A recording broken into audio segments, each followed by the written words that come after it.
The late afternoon sun cast long shadows across the dashboard as I drove my Tesla Model 3 through the quiet suburban streets. My wife, Elena, was slumped in the passenger seat, her head resting against the window.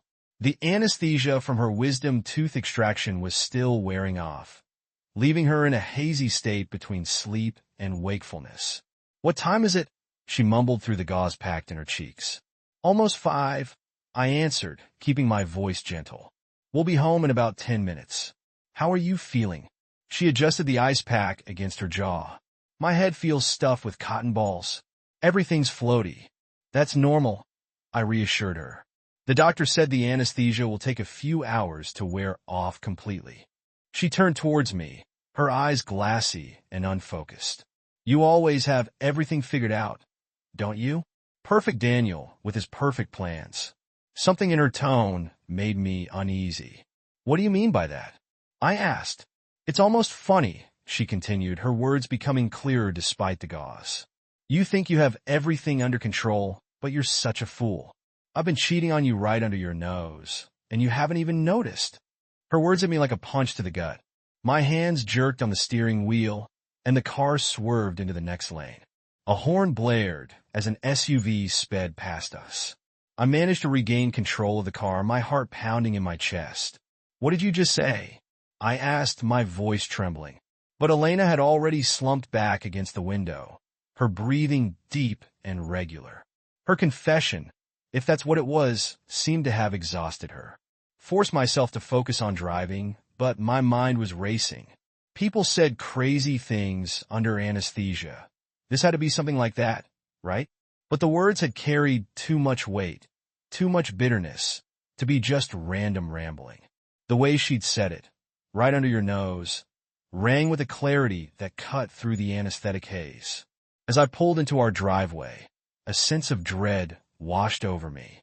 The garage door opened, revealing the organized space that had always been my pride. Tools arranged precisely on pegboards, storage bins labeled and stacked, everything in its place, order, control, the illusion of mastery over my domain. But now, as I sat in the artificial light of the garage, studying Elena's sleeping face, I saw details I'd been overlooking.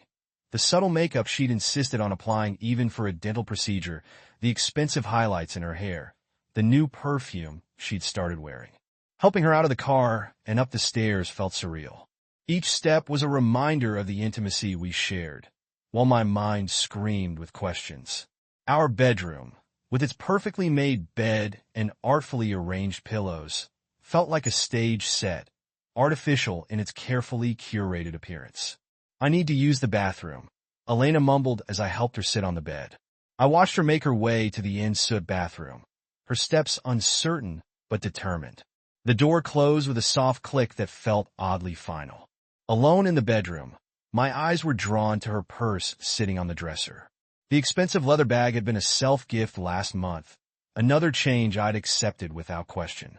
My hands trembled as I approached it. Guilt and anger wed within me as I began to search through it. The main compartment yielded nothing obviously suspicious, though I noticed several high-end cosmetic products I didn't recognize. But in a side pocket, I found her phone. The screen was locked. She'd changed the passcode recently, citing work security protocols, another red flag I'd willfully ignored. The sound of running water from the bathroom spurred me to move quickly. Opening her wallet, I found a stack of receipts that told their own story. A charge from Giovan's Bistro last Thursday when she'd said she was working late, a coffee shop bill from 2 weeks ago during what was supposed to be a critical client meeting. Small discrepancies that were beginning to form a damning pattern. A notification lit up her phone screen. Meeting confirmed for Thursday. Just an initial, no context, but it was enough to make my stomach turn. I carefully replaced everything exactly as I'd found it. Years of meticulous habits served me well, even in crisis. Elena emerged from the bathroom, looking slightly more alert. "Could you give me some water?" she asked, making her way back to the bed. "And maybe another ice pack? This one's getting warm." I was almost grateful for the excuse to leave the room, to have a moment to compose myself. In the kitchen, I went through the motions of filling a glass with water and retrieving a fresh ice pack. Our kitchen, with its high-end appliances and marble countertops, was a showcase of domestic perfection. How many of our carefully chosen possessions had been witness to her deceptions? When I returned upstairs, Elena was propped up against the headboard, scrolling through her phone. She quickly locked the screen when I entered. "Here you go," I said, helping her position the straw between her swollen lips.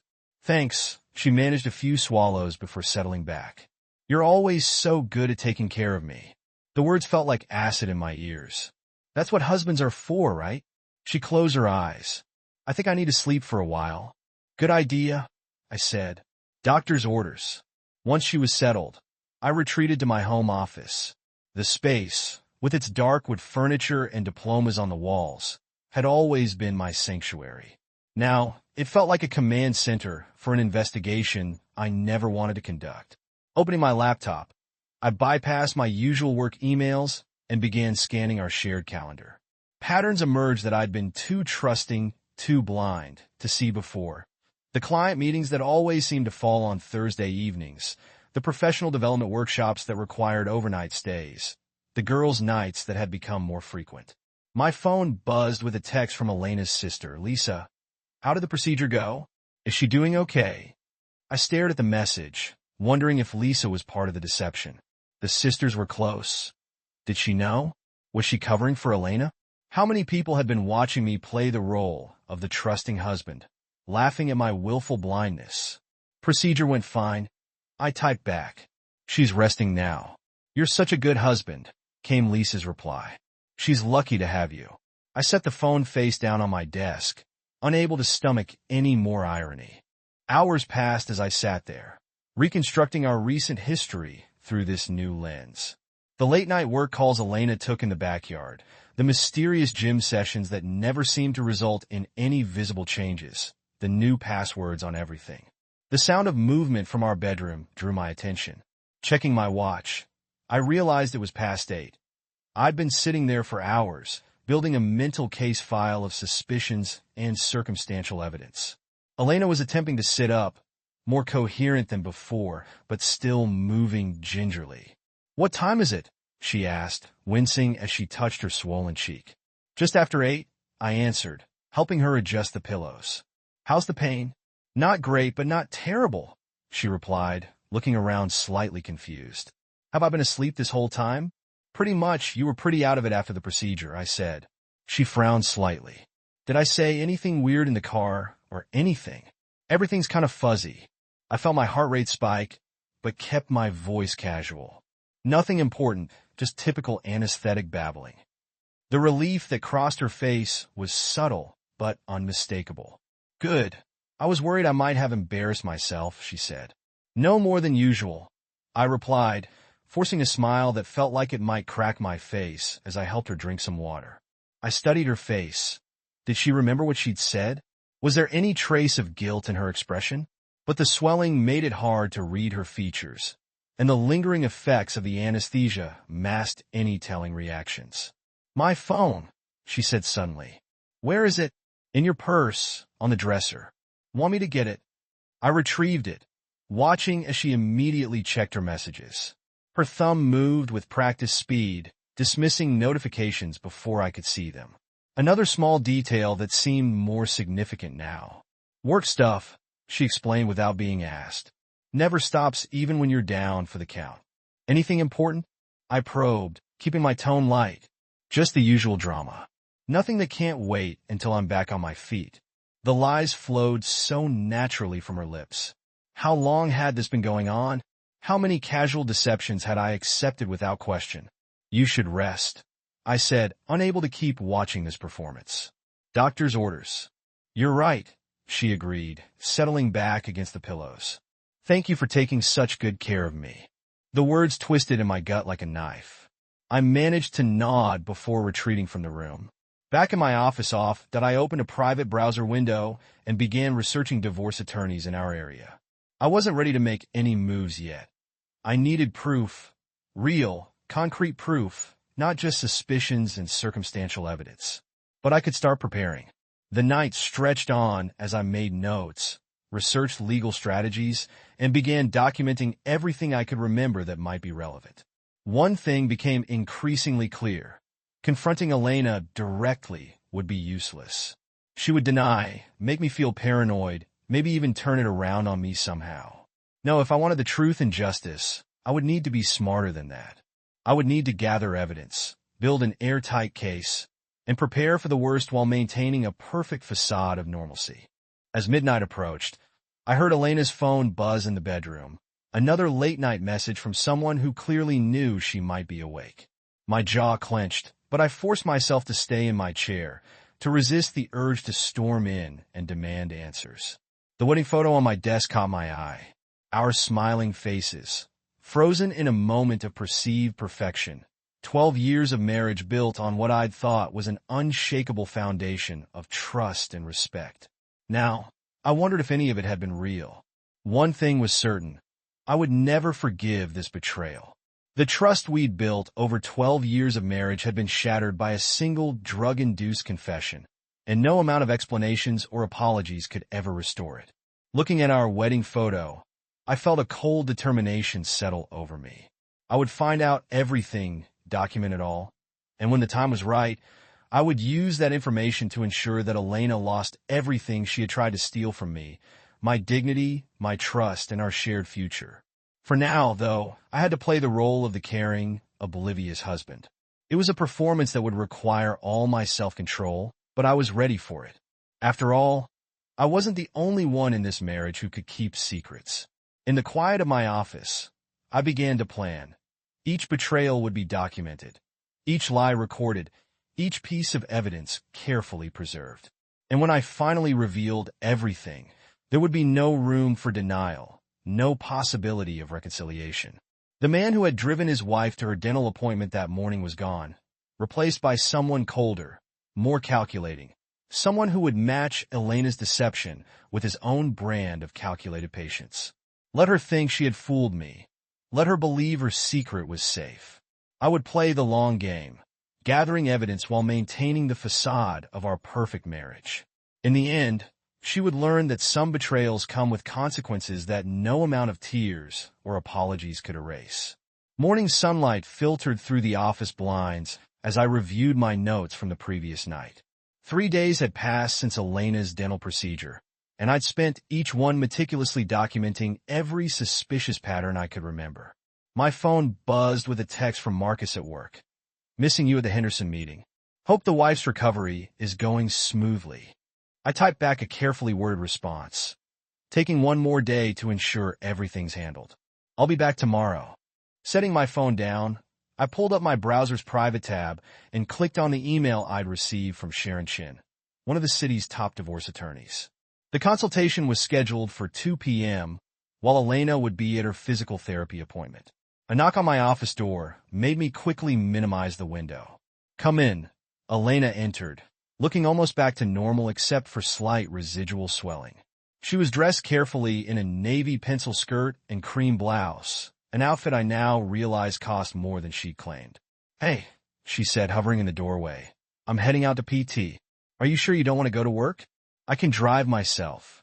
Better safe than sorry, I replied, maintaining my concerned husband facade. The doctor said no driving for at least 3 days while on the pain medication. She smiled, but it didn't reach her eyes. I shouldn't be more than an hour. Take your time. Recovery is the priority right now. As soon as I heard her car leave the driveway, I sprang into action. I'd already installed tracking software on our shared laptop, the one she sometimes used for late-night work. Now I pulled up the keylog data, scanning through her recent activity. Interesting, I muttered, noting multiple deleted browser histories and private browsing sessions. But the software had captured it all. Email logins, message threads, hotel booking sites. My phone rang. The divorce attorney's office was calling early. Mr. Mitchell, this is Sharon Chin's assistant. She had an appointment run early and wondered if you could come in at 1 p.m. instead. Actually, that works better, I said, already gathering my materials.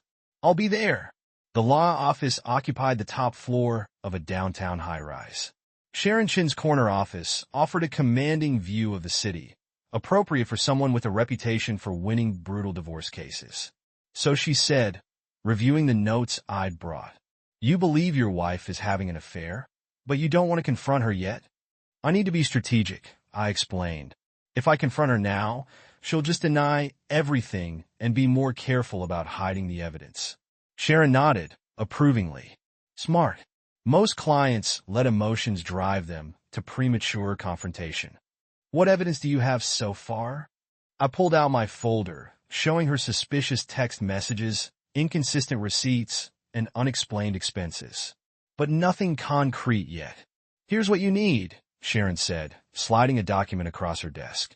Bank statements, credit card records, phone logs, email archives, photos, or video if you can get them legally. And most importantly, document everything. Every suspicious absence, every unexplained expense, every lie you catch her in. Build the pattern.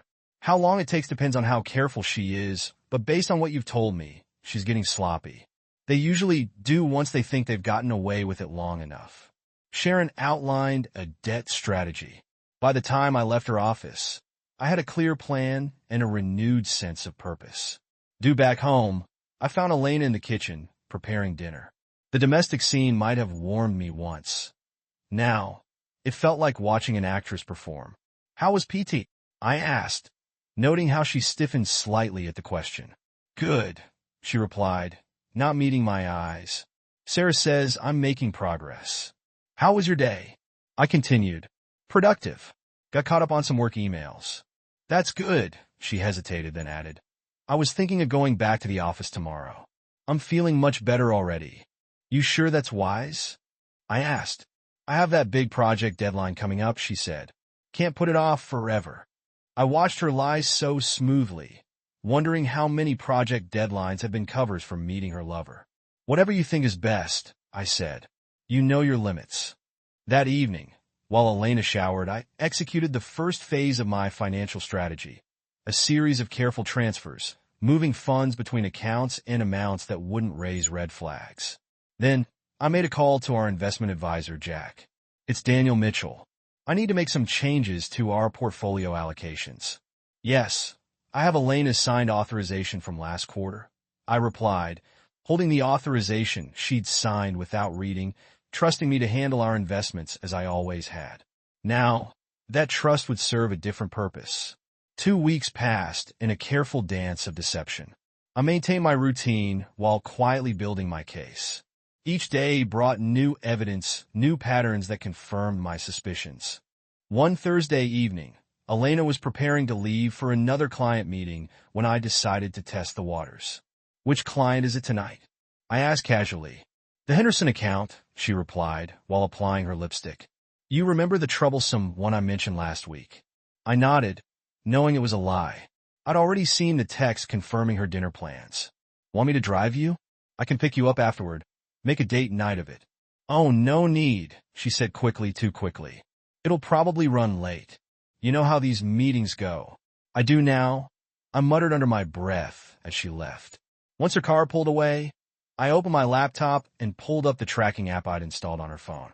The dot moved steadily across the map, not toward the business district where her office was located, but toward the upscale Riverside area. My phone buzzed a text from my private investigator, David Carter. Subject entering Giovan's restaurant. A male subject was already waiting at the bar, sending photos now. The images loaded one by one. Elena in her business attire greeting a tall man with salt and pepper hair. Their body language was intimate and familiar. The final photo showed them being seated in a private booth, his hand resting on her lower back. Got you, I whispered, saving the photos to my encrypted drive. Keep monitoring. I want everything over the next hour. More photos arrived. The couple shared wine, laughing, their heads close together, hands touching across the table. The evidence was undeniable. David's final text came just after 10, subjects departing separately. Female subject heading to car. Male subject paid bill, receipt obtained. I made myself wait in my office until I heard Elena's car pull into the garage. She entered the house, humming softly, cheeks flushed. How was the meeting? I asked from the doorway, watching her jump slightly. Oh, I didn't think you'd still be up, she said, composing herself quickly. It went well. Finally made some progress on the Henderson situation. Good to hear. I noticed a slight smudge on her lipstick, the way her blouse was subtly askew.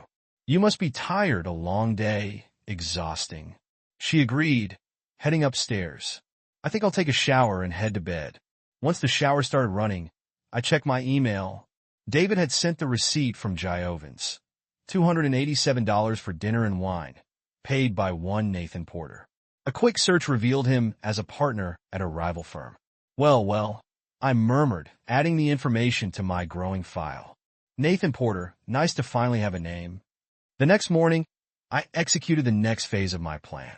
I made an appointment with our bank, armed with the documentation Sharon had prepared. I'd like to discuss some changes to our joint accounts, I told the manager, sliding over the paperwork. My wife's signature is already on the forms. The manager reviewed the documents, authorization forms Elena had signed months ago for routine updates, which I had modified according to Sharon's instructions. Everything legal, everything documented, I assured him. These seem to be in order, Mr. Mitchell, the manager said. The changes will take effect immediately. Back home, I found Elena in an unusually good mood, humming as she worked on her laptop. You seem chipper, I observed. Good news at work, she replied. Just feeling positive. I'm sure they are, I said, thinking of the photos from Giovan's. By the way, I handled those account updates we discussed. I continued. All taken care of? What updates? She asked absently, still focused on her screen. The ones you signed off on last quarter, I said. Just routine stuff. Nothing to worry about. All right, thanks for handling that, she responded, not even looking up. I felt a cold satisfaction. Her trust in me, or perhaps her indifference to our finances, was making this almost too easy. Weeks continued to pass, and I gathered more evidence. Photos of clandestine meetings, hotel receipts, phone records showing patterns of calls and texts, all carefully documented, all building towards my endgame. Then came the message that changed everything. I was reviewing my latest financial transfers when a notification popped up on the monitoring software. From Nathan Porter to Elena Mitchell, subject weekend plans, message book the cabin for next weekend, same place as last time. Can't wait to have you all to myself again. Attached was a confirmation for a luxury rental cabin in the mountains.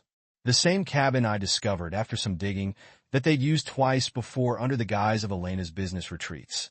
My hands shook as I forwarded the evidence to Sharon. This is it, the concrete proof we'd been waiting for. My phone rang almost immediately. This is exactly what we needed, Sharon said without preamble. The email, the booking confirmation, the pattern of previous visits, combined with everything else we've gathered, it's more than enough.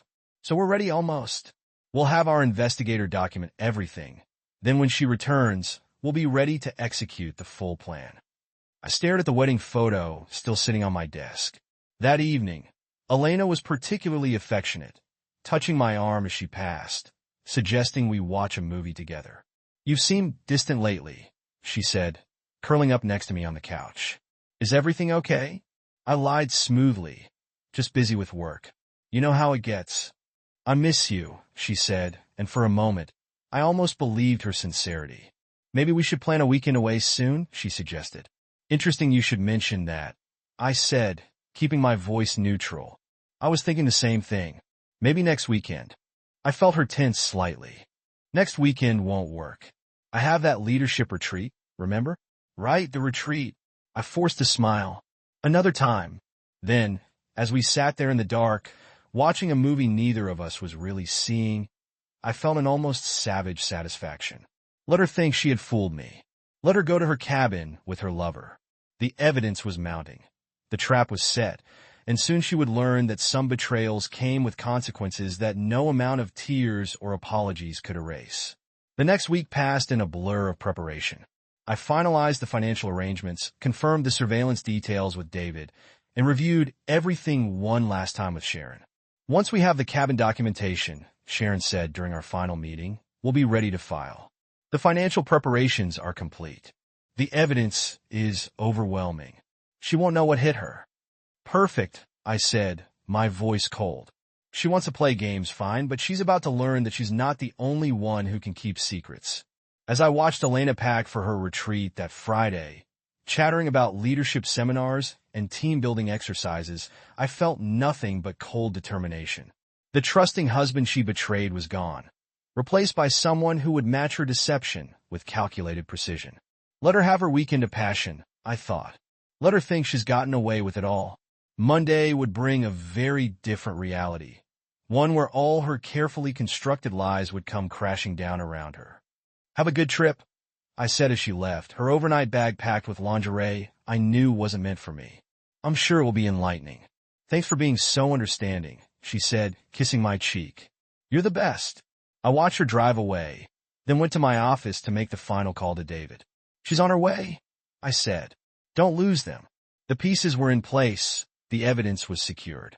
Now all that remained was the execution of my carefully crafted plan, a plan that would leave Elena with nothing but the consequences of her own betrayal. The Sunday evening sun cast long shadows through the floor-to-ceiling windows of our dining room as I methodically arranged the evidence folders on the mahogany table. Each manila envelope contained another nail in the coffin of my marriage. Surveillance photos, financial records, hotel receipts, all carefully organized and labeled. My phone buzzed with the latest update from David, the private investigator. Target departing cabin now. Final batch of photos uploading. Some of the most damning evidence yet. I opened the files one by one, each image confirming what I already knew. Elena and Nathan caught in intimate moments throughout their weekend retreat, embracing on the cabin's deck, sharing wine by the fire pit, disappearing inside as evening fell. The timestamps told their own story of betrayal. Another message lit up my screen, this time from Elena. Heading home now. The leadership retreat was amazing. Learned so much about team dynamics and organizational behavior. Be back in a couple of hours. I bet you do, I muttered, forwarding the message to Sharon, my attorney. Her response was immediate. Everything's ready on our end. Financial transfers complete, documents prepared, exhibits organized. Are you sure you want to do this tonight? I typed back, yes. No more waiting, no more pretending. Most clients prefer to wait until morning when they're fresher. Most clients haven't spent months planning this moment, Sharon cautioned. It has to be tonight. I stood and walked the perimeter of the dining room, checking each detail. The chandelier, a wedding gift from Elena's parents, was dimmed to cast subtle shadows across the table. The folders were arranged in precise chronological order, telling the story of her betrayal piece by piece. Even the chair I'd chosen for her faced the windows, ensuring she'd have to look into the setting sun during our confrontation. The house phone's sharp ring cut through my thoughts. Elena's sister, Lisa, according to the caller ID. I considered letting it go to voicemail, but that might raise suspicions. Hello. Hey, Daniel. Just checking if Elena's back from her retreat yet? She hasn't been answering her cell, Lisa said. She's on her way home now. I replied, keeping my tone neutral. Should be here soon. Great. How was your weekend alone? Must have been boring without her, Lisa commented. I glanced at the surveillance photos spread before me. Actually, it was quite productive. You workaholics, Lisa laughed. Well, tell her to call me when she gets in. We need to finalize plans for Mom and Dad's anniversary party next month. The anniversary party. Another event that would never happen now, at least not the way they planned, I thought. Will do, I said. Bye, Lisa. After hanging up, I sent one final text to David. Send everything you have. I want it all ready when she walks in. David's response was quick but cautious. Uploading now, but listen, I've done this job for 15 years. The initial confrontation usually goes better in daylight, with lawyers present. This isn't a usual case. This isn't a usual case, I replied. She thinks she's coming home to her oblivious husband. Time to shatter that illusion. I clicked through the final batch of photos, each one stoking the cold fury that had replaced my heart. Elena and Nathan walking hand in hand along the cabin's private trail, sharing an intimate dinner on the deck, a particularly damning series showing them in the hot tub, champagne glasses visible on the edge. The sound of a car turning into the driveway pulled me from the images. Game time, I thought. I adjusted the dining room lights one final time, leaving just enough illumination to read the documents clearly, and took a seat at the head of the table. The keys jingled in the lock, the front door opened, and Daniel Elena's voice called out cheerfully, I'm home. You won't believe how amazing the retreat was. The facilitators really challenged us to think differently about leadership. She stopped abruptly in the dining room doorway, taking in the scene. Me seated at the head of the table, folders spread before me, the subtle light casting dramatic shadows across my face. "What's all this?" she asked, her voice wavering slightly as her eyes darted between the folders and my expression. "Have a seat, Elena." My tone was glacial. "We need to talk about your weekend, the real one, not the fiction you've been feeding me." "What are you talking about?" she asked, but her face had already lost some color, and her designer overnight bag slipped slightly in her grasp. "Sit down," I said. She moved slowly to the chair across from me, her overnight bag dropping to the floor with a soft thud. Something clinked inside, probably the wine bottle she and Nathan hadn't finished. "Daniel, you're scaring me," she said, attempting to control the situation. "What's going on?" Instead of answering, I opened the first folder and slid a photo across the table. Elena and Nathan embracing outside the cabin, his hand tangled in her hair, her body pressed against his. "Looks like quite a leadership retreat," I said quietly. "Tell me, does Nathan Porter teach team dynamics before or after he takes you to bed?" The color drained from her face as she stared at the photo. Her hand trembled as she reached for it. "Where did you? How long?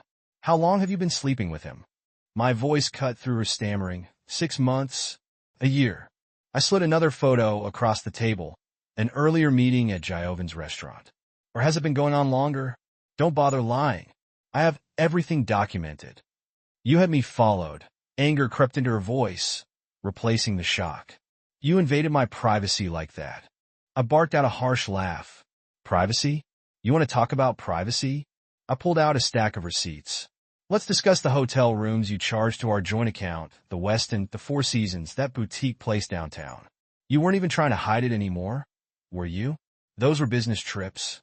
"Stop lying." My fist slammed onto the table, making her jump.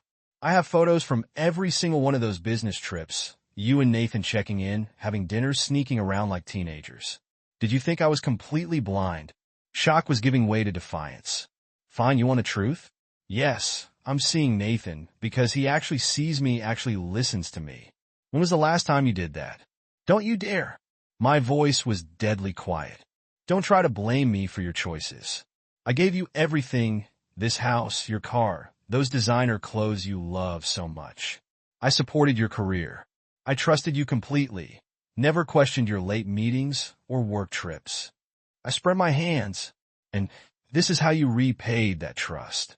It's not about things, Daniel. It's about connection, about feeling alive. And did you feel alive in that hot tub last night?" I slid forward the most recent photos. Elena's face crumpled as she saw the images. "You really had someone watching us the whole time?" "Ever since your wisdom tooth surgery," I confirmed, watching. Realization dawned on her face. "What does that have to do with anything? You don't remember what you said in the car that day under anesthesia." I leaned forward. "You called me a fool, said you'd been cheating right under my nose. Even drugged. You couldn't help gloating about it."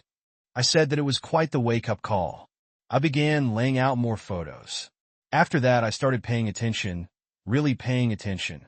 The late-night phone calls you took in the garden, the mysterious gym sessions that never seemed to change your figure, the new passwords on everything, the networking events that ran late into the evening. I pulled out a detailed timeline. Once I started looking, the pattern was obvious. Thursday night client meetings at Jaiovan's, weekend business retreats at the cabin. You weren't even trying to be subtle anymore. "So, what now?" Elena's voice was shaky. "You've built your case, you've played detective. What do you want?" "I want you to understand exactly what your choices have cost you."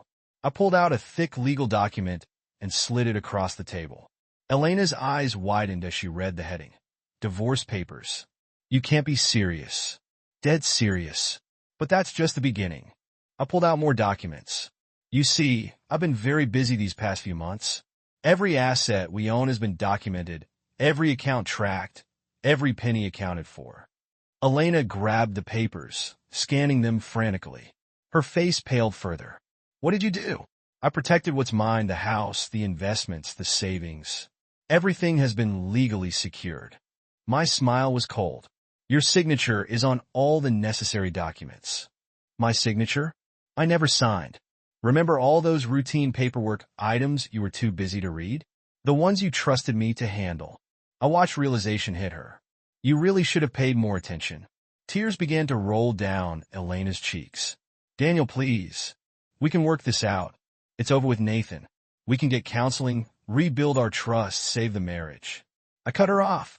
I've watched you lie too easily, too often to believe anything you say. Now she stood up, knocking her chair backward. Yes, I made a horrible mistake. Yes, I betrayed your trust. But 12 years of marriage has to mean something. It meant something to me. I replied, my voice ice cold. Right up until I discovered every moment of it was built on lies. Not every moment, she pleaded.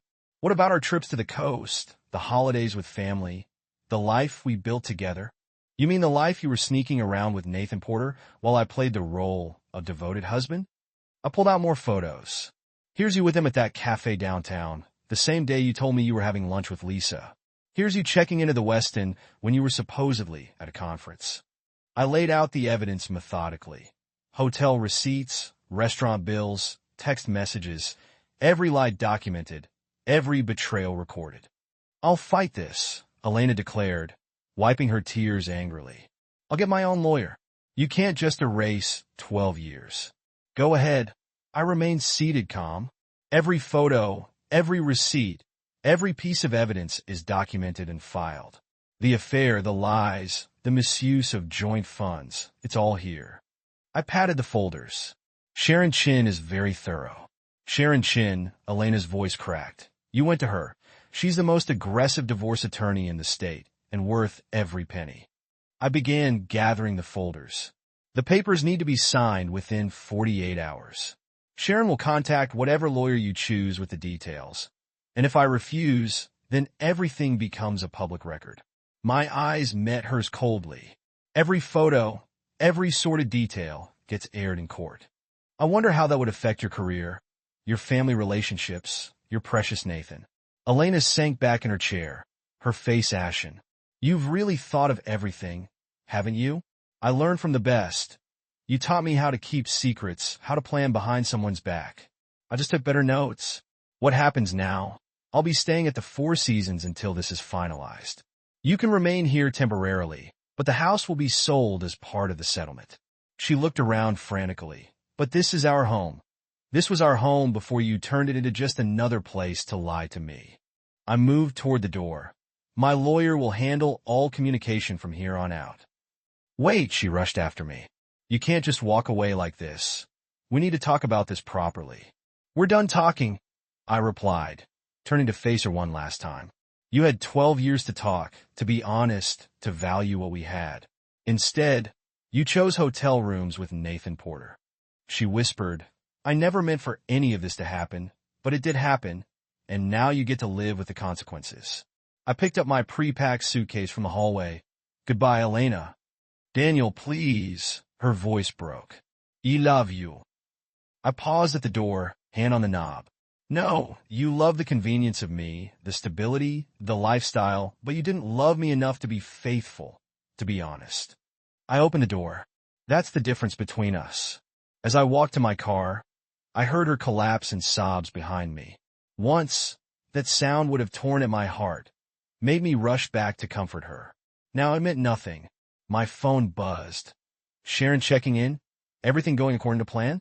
Yes, I replied, starting the engine. She'll sign. She knows she has no choice. And how are you holding up?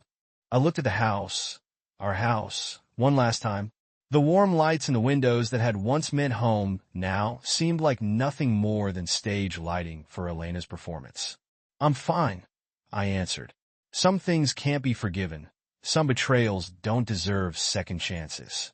As I pulled away from the curb, my phone buzzed again. Lisa, Daniel, Elena just called me sobbing. What's going on? I replied calmly. Ask your sister about Nathan Porter and their romantic cabin getaways. Nathan Porter? What are you talking about? I was sure she'd fill you in, or you can wait for the divorce papers to become public record. I ended the call before she could respond. More messages were coming in from Elena's parents, from our mutual friends. The facade was crumbling fast. Driving through the familiar streets of our neighborhood for the last time, I felt an odd sense of liberation. The weight of suspicion and betrayal that had been crushing me for months was lifting, replaced by cold certainty. My phone kept buzzing.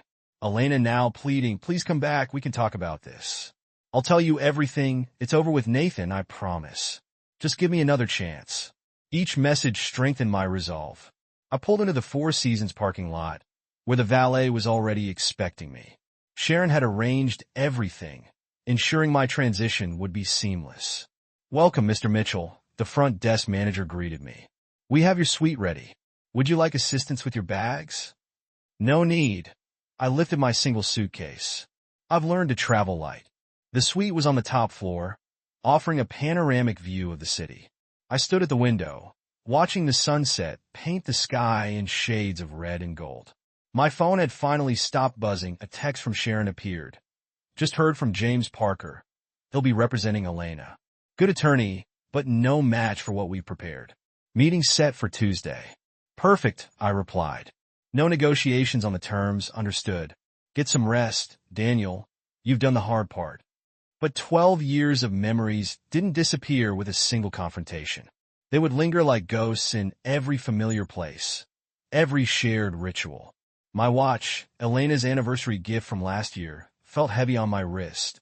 I removed it, dropping it into the hotel safe along with my wedding ring. The indentation on my finger would fade with time. A knock at the door interrupted my thoughts. "Room service," I heard.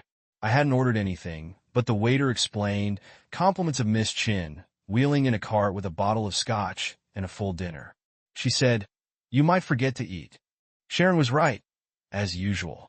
I hadn't eaten since morning, too focused on preparing for Elena's return. As I sat down to eat, my phone lit up with a final message from Elena. "I know you won't believe me, but I did love you. I still do." I deleted the message without responding. Love without loyalty was meaningless. Love without trust was just another lie. Tomorrow would bring meetings with lawyers, division of assets, the clinical dismantling of our shared life. But tonight, I allowed myself to feel the full weight of what had happened and what I had done in response. Some would call me cold for walking away so completely, cruel for using her own trust against her, calculating for spending months preparing my revenge. And they would be right. Betrayal changes people. The trusting husband who had driven Elena to her dental appointment months ago was gone. In his place was someone stronger, someone who would never again mistake blind trust for love. The city lights twinkled below, 1,000 points of light in the gathering darkness. Somewhere out there, Elena was probably still crying, probably calling friends and family, trying to salvage what she could of her reputation. Let her try. The evidence was ironclad, the trap perfectly sprung. She would learn, as I had, that actions have consequences, that trust once broken could never be repaired. My phone buzzed one final time. "David, the pie needs me to keep monitoring." "No," I replied, "it's done." I turned off my phone and walked to the window. Below, the city continued its eternal rhythm, indifferent to the small dramas that played out in its midst. Lives were changed, marriages ended, trust shattered, and the world kept turning. Tomorrow would bring its own challenges, but tonight I had done what needed to be done. No weakness, no forgiveness, no second chances. Some betrayals demanded nothing less. The following days were a blur of legal proceedings. Sharon, ever efficient, handled most of it. I signed documents, reviewed asset inventories, and responded to interrogatories with a detached precision I hadn't known I possessed. Elena, represented by James Parker, put up a token fight, but the evidence was insurmountable. News of the divorce spread quickly. Whispers followed me at the office, and I endured awkward encounters with mutual acquaintances. Elena's family, initially sympathetic, grew distant as the details of her infidelity became public knowledge. I felt a pang of guilt at the collateral damage, but it was quickly overshadowed by the cold satisfaction of justice served. The house sold quickly. I moved into a sleek, modern condo overlooking the city, a stark contrast to the suburban home we'd shared. It was a deliberate choice, a symbol of my new life, unburdened by the ghosts of betrayal. One evening, weeks after the divorce was finalized, I found myself back in the familiar neighborhood. A work event had taken me close by, and on a whim, I decided to drive past the old house.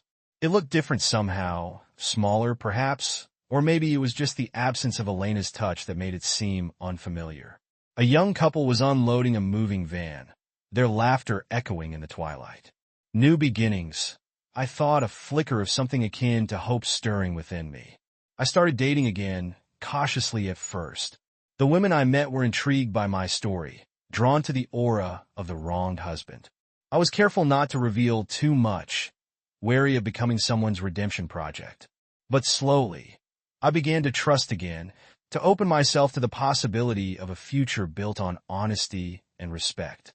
One Saturday morning, I woke to a text from an unknown number. It was Elena. She apologized for everything, expressed regret for the pain she'd caused, and wished me well.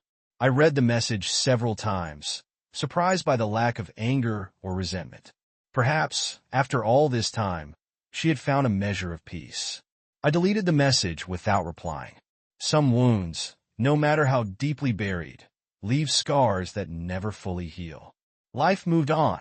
I threw myself into work, achieving a level of success I hadn't thought possible. I traveled, explored new hobbies, and reconnected with old friends. The pain of betrayal faded, replaced by a quiet sense of self-worth. Years later, I ran into Elena at a charity event. She looked older, a touch of gray in her hair, but still strikingly beautiful. We exchanged polite greetings, the awkwardness palpable. She introduced her husband, a successful businessman who looked vaguely familiar. I realized with a jolt that it was Nathan Porter. They seemed happy, their smiles genuine. Perhaps they had found their own version of happiness, built on the ashes of our broken trust. As I walked away, I felt a sense of closure. The anger, the hurt, the desire for revenge, all of it had finally dissipated. I had survived the betrayal, emerged stronger, and built a life filled with authenticity and self-respect. And that, in the end, was the greatest victory of all. Here's the next story. Installed a GPS tracker in my car, and it gave me the worst shock of my life when he arrived. Hello, this is Lee. I am 30 years old, and I'm here to tell you how my spouse caught me cheating on him, and my life has been wrecked.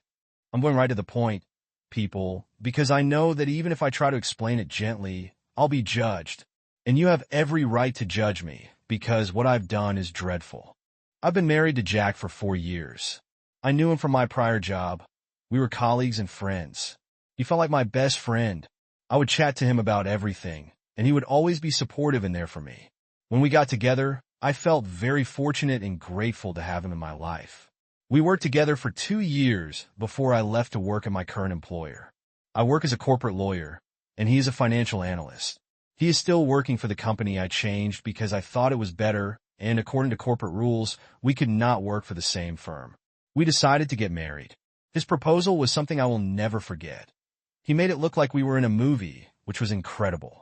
We were on vacation together at the beach, and he asked me to go for a walk by the shore at night. There we were with a little LED light. He wrote, "Will you marry me?" There were also a lot of white roses. We both wore white, so imagine the theme. Ours was my favorite love tale until our life together took a terrible turn. I am default, and I know I'll be judged by everyone, but I did what I did, and I can't turn back time, guys. I cheated on my husband, and I sincerely apologize. I regret everything, but it's too late. I can't alter anything. I can't bring him back, and I cannot undo his vengeance, which truly ripped me apart. It's time for me to reveal the worst thing I've ever done. And I'm hoping that some of you will provide me with advice or assistance.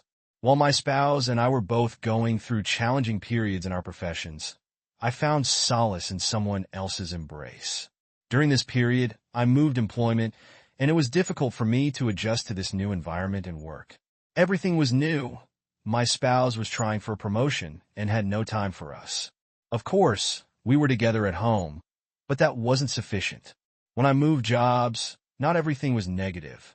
There, I met this man named Luke. He stood tall with black hair and dark eyes. He had caught my eye since the first day, and he was in charge of showing me around the workplace and explaining all I needed to know. Dort, he was going to be my favorite coworker, and more. We gradually began to spend more and more time together. Work became my favorite place to visit. I couldn't wait to get up in the morning and get there because I knew he'd be waiting for me to have our morning coffee together. He became one of the most significant figures in my life. Dort. Then we started seeing each other outside of work. Suddenly, we were no longer merely colleagues or friends. We became lovers. I assumed I was in love with him since I was experiencing emotions I hadn't felt before. Perhaps I did as a teenager. Anyway, we used to go out for dinners, lunches, and outings, and I began to lie to my husband about everything because I wanted to spend time with him. Luke, unlike me, he was unmarried. He was single. I didn't simply like his appearance. The sex was fantastic. At first I liked him for his appearance and the way he spoke, and because he was both intelligent and compassionate. But then, I wanted him because he was very good at sex. He made me have so many orgasms that I can't count. He developed an obsession. It seemed as though I needed him, like my body needed to feel him.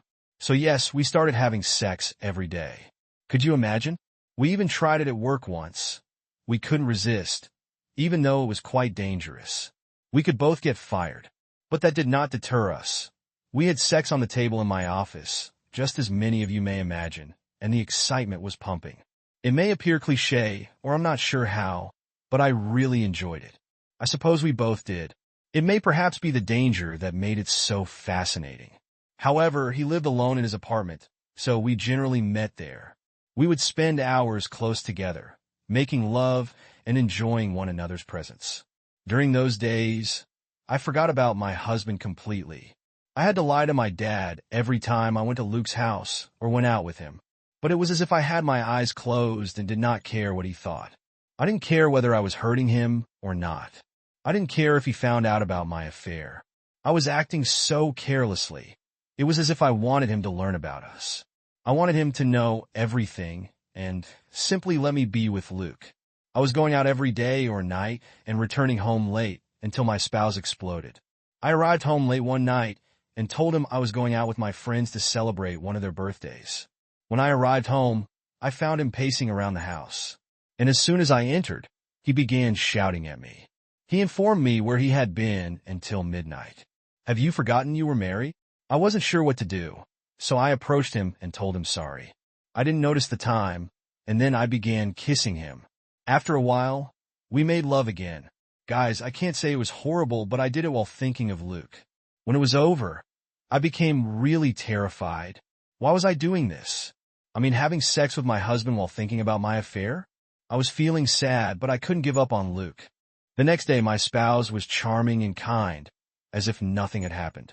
I appreciated how I believed I had everything under control, so I could continue my romance with Luke in peace. When I went to work, I wanted to talk to Luke, who was making love in the office. It became a habit. So he entered my office, closed the door, and attempted to do it. I refused, telling him we were risking everything and couldn't do it at the office because someone could see us. But then he got closer, and I couldn't say no. This happened again and again. I implored to understand that I couldn't risk losing both my work and my marriage. He kissed me again and warned me that I might lose my husband since he wanted me all for himself. I had no idea what to do or how to communicate that I didn't want to take that kind of danger again, and I wanted everything to stop inside the workplace. I also observed that my coworkers were staring at me strangely, as if they knew something that could be true. We may have been seen acting thus carelessly. I made it obvious to Luke that we would only meet outside of work and would behave as if we weren't close. Finally, he was cool with it. After that day, we typically met in his apartment. My hubby was fine. He worked hard for us and spent all his nights at home. He didn't seem to be questioning anything about my affair. I was trying to be more cautious. I knew what I was doing was wrong, but I couldn't stop myself. I'm not sure whether it was all about sex or not. It felt as if I adored him, but now I realize it wasn't love. I'll also admit that at first, I wasn't terrified of losing my husband. But lately, when I sensed his uncertainties, I was terrified and realized I didn't want to lose him. He was also not in love with me because he never urged me to leave my husband and become only his. I was aware of the risks I was taking lately, but I refused to give up. Luke was like a vacation from reality. When I was with him, I forgot everything. It was incredible what his presence could accomplish. While I was with my husband, sex became scarce. Every time he approached me and attempted to have sex with me, I found an excuse not to do so. It was also easy while I was with Luke. I couldn't resist him. If I'm honest, I know you will judge me. He was like a sex specialist, transporting me to the stars and back to Earth. That was the kind of emotion I experienced. But I had no idea my spouse was observing me and doubting my honesty at the time. He was correct to do it because I had been lying to him so often, and he was not stupid. Yes, he would understand. I thought I was intelligent, but he was smarter. You know, when I started this affair, I never imagined I'd be able to do that to my spouse. I was the one who judged everyone who had cheated on their partner. I would also come here and read such stories, wondering how someone could cheat on someone they loved. But here I am, telling you that I cheated on my spouse and am now suffering the worst nightmare of my life. I have no idea when or how it will end. While I was thinking about how to continue my affair with Luke without anybody finding out, my husband was plotting how to catch me cheating, as well as his revenge. He did an excellent job. He is a wise individual who would never let someone play him. So yes, he would never forgive me for that. Anyway, while I was having a good time with Luke, he planted a GPS tracker on my car and gave me the worst shock of my life when he arrived that day. Luke suggested we go to a hotel near work that was not easily apparent. We went in my car, both of us, because his car was in for servicing. I had no idea that my husband was following me and would appear unexpectedly. We stepped out of my car, and despite my warning, Luke grabbed my hand and kissed me while we were getting into the motel. My spouse was watching everything. Now, I'm so ashamed, but all of that has happened, and I can't alter anything now. I've lost my husband. I had no idea it would hurt so badly. He really was the love of my life, but I became lost in this life and forgot what true love meant. I'd forgotten what family and honesty meant. Now, I'm dealing with the consequences of my poor decisions. So let's get back to the story, because as you can see, I tend to lose track of the heart of the story when I know how I will be rid. However, I must proceed. My husband watched us as we entered the hotel, but he wasn't just watching. He was also snapping images of us holding hands and kissing each other on the lips. As we walked in, we noticed a room filled with roses and petals. Even though it was a little hotel, it was incredibly romantic and gorgeous. There was a jacuzzi in the suite, and we could relax while taking in the stunning view of the city. I expected a fantastic day and night because I planned to spend the night with him. While I had told my husband that I was going to my parents' house, it felt great to relax beside him. But that relaxing day turned out to be the worst of my life. We arrived at the hotel and decided to relax in the jacuzzi. Susie first, with each other. I didn't have long until the door rang. We believed it was room service because we requested champagne in the room, but it was actually my spouse. Luke went to open the door with a towel around his belly, as I was in the jacuzzi. Luke was likewise stunned. My husband walked in cheering, only to see the room full of roses and me naked in the jacuzzi. Words cannot express how awful that moment was or how embarrassed I felt. I wished I could disappear in that moment. That was the one thing I wished to disappear. I wanted to die, but I had to look at him to see what I'd done for pleasure. I had damaged my marriage. After that night, I thought I'd lost him forever. I also knew how much I loved him. Unfortunately, it was too late. He didn't say anything to Luke, but he approached me, looked me in the eyes for a few seconds, and then said, "You are the most disgusting woman I have ever known. I can't believe I've loved and married you." I tried to apologize because I didn't know what to say. There were no words to express in that instance. Nothing could make the situation easier.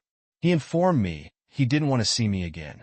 He also informed me that he had been following me for a while and had never imagined I could do such a thing. He said so many nasty words, and he was correct to say everything. I also know you're all going to judge me. I can't undo anything. Trust me, if I could, I would.